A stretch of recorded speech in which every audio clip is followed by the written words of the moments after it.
friends, assalamu alaikum. Welcome to Sajisha Kitchen. நம்மளோட daily லைஃப்பில் பார்த்தோன்னா ஒரு சில விஷயத்த இதெல்லாம் ரொம்ப கஷ்டம்னு நினச்சி நம்ம செய்யாமையே வேஸ்ட் பண்ணியிருப்போம். அந்த மாதிரி விஷயத்தெல்லாம் எப்படி ரொம்பவே சிம்பிளாக பண்ணுறதுன்னு தான் இன்றைக்கி வீடியோவில் நம்ம பார்க்க போகிறோம். இந்த வீடியோ உங்கள் எல்லாருக்கும் ரொம்பவே யூஸ்ஃபுல்லாக இருக்கும். ஸோ வீடியோவை ஸ்கிப் பண்ணாமல் ஃபுல்லாக பாருங்கள். வாங்க ஃபஸ்ட்டு டிப்ஸ் என்னென்னு பார்க்கலாம். இப்போ அடிக்கிற வெயிலுக்கு மாவு என்ன தான் ஃப்ரிட்ஜில் வச்சாலும் 2 நாளைக்கு கூட இருக்க மாட்டேங்குது, சீக்கிரமாகவே புளிச்சு போயிடுதுன்னு சொல்லி எல்லாரும் ஃபீல் பண்ணுவோம். நான் சொல்கிறேன், இந்த டிப்ஸை ஃபாலோ பண்ணி நீங்கள் மாவை ஸ்டோர் பண்ணி பாருங்கள். உங்கள் மாவு ரொம்ப நாளைக்கு புளிக்காமல் அப்படியே இருக்கும். ரொம்பவே சிம்பிளாக உங்கள் வீட்டில் இந்த மாதிரி காம்பு இருக்கிற வெத்தலை எடுத்துக்கோங்க. அந்த வெத்தலையை மாவு கிண்ணத்து மேலே இந்த மாதிரி குப்புரை திருப்பி போடுங்க. நீங்கள் போடுற வெத்தலை அந்த மாவோட டாப் லேயர் ஃபுல்லாக கவர் பண்ணுற மாதிரி பார்த்துக்கோங்க. நான் இன்றைக்கி சின்ன கிண்ணத்தில் மாவு ஸ்டோர் பண்ணி வச்சுருக்கிறதுனால ஒரு வெத்தலை மட்டும் யூஸ் பண்ணியிருக்கேன். ஒருவேளை நீங்கள் ரொம்ப அகலமான கிண்ணம் யூஸ் பண்ணுற மாதிரி இருந்தால் 2-3 வெத்தலை யூஸ் பண்ணிக்கோங்க. இப்போ செகண்ட் டிப்ஸ் பார்க்கலாம். எப்போவுமே தேங்காய் எண்ணெய்க்குன்னு தனியாக ஒரு வாசனை இருக்கும். ஆனால் இப்போ அடிக்கிற வெயிலில் யூஸ் பண்ண ஆரம்பித்து 1 or 2 monthsலேயே பார்த்தீங்கன்னா அதில் ஒரு மாதிரி ஸ்மெல் வர ஆரம்பிச்சிரும். அந்த மாதிரி ஸ்மெல் வராமல் இருக்கிறதுக்கு ரொம்பவே சிம்பிளாக உங்கள் கிச்சனில் இருக்கிற 1 ஸ்பூன் மிளகு எடுத்துக்கோங்க. அந்த மிளகை அந்த தேங்காய் எண்ணெய்க்குள்ளே ஆட் பண்ணிட்டீங்கன்னா போதும். உங்களோட தேங்காய் எண்ணெய் எவ்வளோ மாதம் ஆனாலும் ரொம்பவே ஃப்ரெஷ்ஷாக வாசனையாக இருக்கும். நீங்கள் மிளகுக்கு பதிலாக 1 ஸ்பூன் வெந்தயம் கூட ஆட் பண்ணிக்கலாம். நீங்களும் இந்த டிப்ஸை ட்ரை பண்ணி பாருங்கள். இப்போது அடுத்த டிப்ஸ் பார்க்கலாம். நம்ம எப்போவுமே இந்த மாதிரி வாட்டர் பாட்டில் இல்லை ஃப்ளாஸ்க் எல்லாம் யூஸ் பண்ணி முடித்ததுக்கப்புறமா கழுவி காஞ்சதுக்கப்புறம் மூடி வச்சுருவோம். திரும்ப எப்போ தேவையோ அப்போ தான் எடுத்து யூஸ் பண்ணுவோம். நம்ம அந்த மாதிரி லாங் டைம் மூடி வைக்கும்போது என்ன ஆகும்னா அந்த பாட்டிலிருந்து ஒரு விதமான ஸ்மெல் வர ஆரம்பிச்சிரும். அதை அவாய்ட் பண்ணுறதுக்காக என்ன பண்ணலான்னா இந்த மாதிரி 2-3 ஏலக்காவை எடுத்து நீங்கள் வாட்டர் பாட்டில்லையும் ஃப்ளாஸ்க்லையும் போட்டு மூடி வச்சிட்டிங்கன்னா போதும். எப்போ நீங்கள் அந்த பாட்டிலை ஓப்பன் பண்ணாலும் அதில் அந்த ஏலக்காவோட ஸ்மெல் மட்டும்தான் இருக்கும், வேறு எந்த பேட் ஸ்மெல்லுமே அடிக்காது.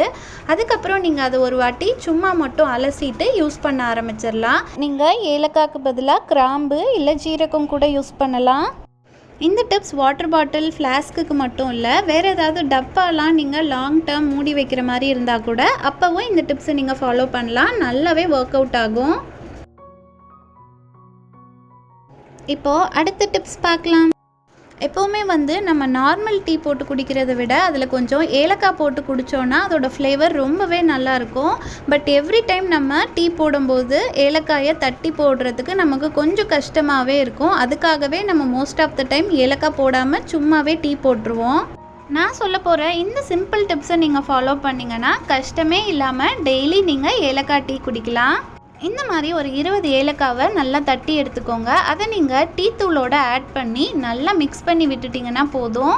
அதுக்கப்புறமா இந்த டீ தூளில் நீங்கள் டீ போடும்போது எவ்ரி டைம் உங்களோட டீ ஏலக்காய் ஃப்ளேவரில் நல்ல வாசனையாகவே இருக்கும். உங்களுக்கு ஒரு வேளை சுக்கு ஃப்ளேவர் பிடிச்சிருந்துச்சுன்னா நீங்கள் ஏலக்காய் கூட சுக்கும் ஆட் பண்ணி மிக்ஸ் பண்ணிக்கலாம். இந்த டிப்ஸ் உங்கள் எல்லாருக்கும் ரொம்பவே டைம் சேவிங்காக இருக்கும்னு நினைக்கிறேன். ட்ரை பண்ணி பாருங்கள். வாங்க 5th டிப்ஸ் பார்க்கலாம். நம்ம எல்லார் வீட்லேயும் கட்டிங் போர்டு யூஸ் பண்ணும்போது பார்த்தோன்னா நம்ம காய்கறி கட் பண்ணுற ப்ரெஷரில் இந்த மாதிரி தான் ஷேக் ஆகிக்கிட்டே இருக்கும். அது கட் பண்ணும்போது ரொம்பவே இரிட்டேட்டிங்காக இருக்கும். அந்த மாதிரி ஆகாமல் இருக்கிறதுக்கு எப்போவுமே நீங்கள் கட்டிங் போர்டு யூஸ் பண்ணுறதுக்கு முன்னாடி ஒரு டவலை ஈரத்தில் நல்லா முக்கிட்டு ஈரம் எல்லாம் புழிஞ்சிட்டு இந்த மாதிரி விரிச்சுக்கோங்க. இப்போது இதுக்கு மேலே நீங்கள் கட்டிங் போர்டை வச்சு காய்கறி கட் பண்ணி பாருங்கள். உங்கள் கட்டிங் போர்டு கொஞ்சம் கூட மூவ் ஆகாது. நீங்கள் எந்த இடத்துல வச்சிங்களோ அதே இடத்துல அப்படியே இருக்கும். உங்களுக்கும் காய்கறி கட் பண்ணுறதுக்கு ரொம்பவே ஈஸியாக இருக்கும். இந்த டிப்ஸ் உங்களோட டெய்லி லைஃப்பில் ரொம்பவே யூஸ்ஃபுல்லாக இருக்கும்னு நினைக்கிறேன். கண்டிப்பாக நீங்களும் ட்ரை பண்ணி பாருங்கள். இப்போது அடுத்த டிப்ஸ் பார்க்கலாம். எப்போவுமே நம்ம தயிர் டப்பா யூஸ் பண்ணி முடித்ததுக்கப்புறமா அதோட பாக்ஸை தூக்கி தான் போடுவோம். இன்றைக்கி நம்ம இந்த பாக்ஸை வச்சு சூப்பராக எப்படி ரீயூஸ் பண்ணலான்னு தான் பார்க்க போகிறோம். அந்த டப்பா ஃபுல்லாக இந்த மாதிரி நைஸ் மண்ணை ரொப்பி எடுத்துக்கோங்க. இதை நம்ம ஒரு ஊதுபத்தி ஸ்டாண்டாக தான் யூஸ் பண்ண போகிறோம். அதில் நீங்கள் இந்த மாதிரி ஊதுபத்தியை சொருகி வச்சுட்டிங்கன்னா போதும். தயிர் டப்பா நல்லா அகலமாக பெருசாக இருக்கிறதுனால நம்ம சொருகி வச்சுருக்க ஊதுபத்தி நல்லாவே ஸ்ட்ராங்காக இருக்கும். அதுவும் இல்லாமல் அந்த ஊதுபத்தி எரியும் போது அதுலேருந்து விழுகிற சாம்பல் கூட அந்த மண் மேலேயே விழுந்துடும். இதனால நம்ம அந்த இடத்த க்ளீன் பண்ணுற வேலையும் கொஞ்சம் மிச்சமாகும். நீங்கள் தயிர் டப்பாக்கு பதிலாக கம்ஃபர்ட்டோட மூடியை கூட இந்த மாதிரி ரீயூஸ் பண்ணிக்கலாம். இப்போ அடுத்த டிப்ஸ் பார்க்கலாம். நம்ம யூஸ் பண்ணுற வெள்ளி ஐட்டம்ஸ் கொஞ்ச நாள்லேயே கருத்து போயிடும். அதை திரும்பவும் நம்ம பேஸ்ட் வச்சு க்ளீன் பண்ணோன்னா புதுசு மாதிரி மாறிடும். இது நான் ஆல்ரெடி ஒரு வீடியோவில் சொல்லியிருந்தேன். சம்டைம்ஸ் நம்ம யூஸ் பண்ணாமல் பீரோவில் வச்சுருக்க வெள்ளி நகை கூட பார்த்திங்கன்னா லைட்டாக கலர் சேஞ்ச் ஆகிடும். அந்த மாதிரி ஆகாமல் இருக்கிறதுக்கு எப்போவுமே நீங்கள் இந்த மாதிரி வெள்ளி நகைலாம் ஸ்டோர் பண்ணி வைக்கிற டப்பாவில் ஒரு கற்பூரத்தை போட்டு ஸ்டோர் பண்ணி வச்சிட்டிங்கன்னா போதும். எவ்வளோ நாள் கழித்து நீங்கள் அந்த பாக்ஸை ஓப்பன் பண்ணினாலும் அந்த வெள்ளி நகை அப்படியே இருக்கும். கொஞ்சம் கூட கலர் சேஞ்ச் ஆகிருக்காது. இது நல்லாவே ஒர்க் அவுட் ஆகும். நீங்களும் கண்டிப்பாக ட்ரை பண்ணி பாருங்கள். இப்போது 8th டிப்ஸ் பார்க்கலாம். எப்போவுமே நம்ம அரைக்கிற இஞ்சி பூண்டு பேஸ்ட் கெட்டு போகாமல் ரொம்ப நாளைக்கு அப்படியே ஃப்ரெஷ்ஷாக இருக்கிறதுக்கு இந்த டிப்ஸை ஃபாலோ பண்ணிங்கன்னா போதும். இஞ்சி பூண்டு பேஸ்ட்டை தண்ணி போடாமல் நல்லா சாஃப்டாக அரைச்சி எடுத்துக்கோங்க. அதுக்கப்புறமா அதில் ஒரு 2 ஸ்பூன் லெமன் ஜூஸ் ஆட் பண்ணி நல்லா மிக்ஸ் பண்ணி விட்டுருங்க. இப்போது இந்த இஞ்சி பூண்டு பேஸ்ட்டை நீங்கள் ஒரு ஏர்டைட்டான பாக்ஸில் போட்டு ஃப்ரிட்ஜில் ஸ்டோர் பண்ணி வச்சிங்கன்னா ரொம்ப நாளைக்கு நல்லா ஃப்ரெஷ்ஷாக வாசனையாக அப்படியே இருக்கும். இப்போது 9th டிப்ஸ் பார்க்கலாம். இப்போது நோன்பு டைமுங்கிறதுனால ரொம்பவே டேஸ்டியான பள்ளிவாசல் நோன்பு கஞ்சி ரொம்பவே ஈஸியாக எப்படி வீட்டில் பண்ணுறதுன்னு தான் பார்க்க போகிறோம். நோன்பு கஞ்சி செய்கிறதுக்கு நான் இன்றைக்கி 1 கப் ஜீரக சம்பா ரைஸ் எடுத்திருக்கேன். நீங்கள் பாஸ்மதி ரைஸ் இல்லைனா பச்சரிசி கூட எடுத்துக்கலாம். 1 கப் அரிசிக்கு 1/2 கப் பாசிப்பருப்பு எடுத்துக்கோங்க.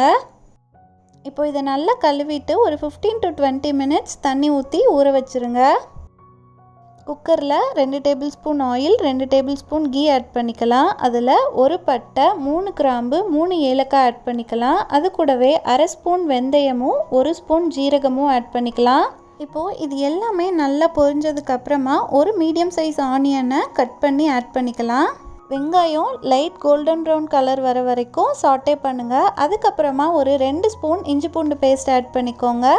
இஞ்சி பூண்டு பேஸ்ட்டோட பச்சை வாசனை போகிற வரைக்கும் அதையும் ஒரு 2 மினிட்ஸ் நல்லா சாட்டே பண்ணிக்கோங்க. நான் இஞ்சி பூண்டு பேஸ்ட் ஆட் பண்ணின கிளிப்பிங் மிஸ் ஆகிடுச்சு. இஞ்சி பூண்டு பேஸ்ட்டோட பச்சை வாசனை போனதுக்கப்புறமா ஒரு மீடியம் சைஸ் தக்காளியையும் 1 கேரட்டையும் நல்லா சாப் பண்ணி ஆட் பண்ணிக்கோங்க. உங்களுக்கு ஒரு வேளை காரம் வேணும்னா 2-3 க்ரீன் சில்லியை கூட நீங்கள் ஆட் பண்ணிக்கலாம். இப்போ இது எல்லாத்தையும் நல்லா ஒரு 2 மினிட்ஸ்க்கு சாட்டே பண்ணிக்கோங்க. அதுக்கப்புறமா நம்ம ஆல்ரெடி ஊற வச்சுருந்த அரிசியையும் பருப்பையும் நல்லா க்ரஷ் ஆகிற அளவுக்கு கையில் ஒரு வாட்டி பிசைஞ்சு விட்டுட்டு அதையும் குக்கரில் ஆட் பண்ணிக்கோங்க. இப்போ அது கூடவே 1 கைப்பிடி கொத்தமல்லி, புதினா ஆட் பண்ணிக்கோங்க. இப்போ இது எல்லாத்தையும் நல்லா ஒரு வாட்டி மிக்ஸ் பண்ணிவிட்டு 5 கப் தண்ணி ஆட் பண்ணிக்கலாம். தண்ணி ஆட் பண்ணதுக்கப்புறமா தேவையான அளவு உப்பும் ஆட் பண்ணிக்கலாம். இப்போது இது எல்லாத்தையும் நல்லா ஒரு வாட்டி கரண்டி வச்சு மிக்ஸ் பண்ணி விட்டுட்டு நம்ம குக்கரோட லிட்டை க்ளோஸ் பண்ணிடலாம்.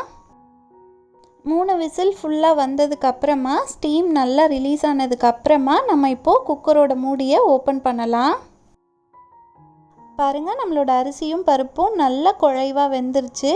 இப்போது நம்ம இந்த கரண்டி வச்சு நல்லா எல்லாத்தையும் ஒரு வாட்டி மேஷ் பண்ணிக்கலாம். அப்போ தான் நமக்கு கஞ்சி கன்சிஸ்டன்சி கிடைக்கும்.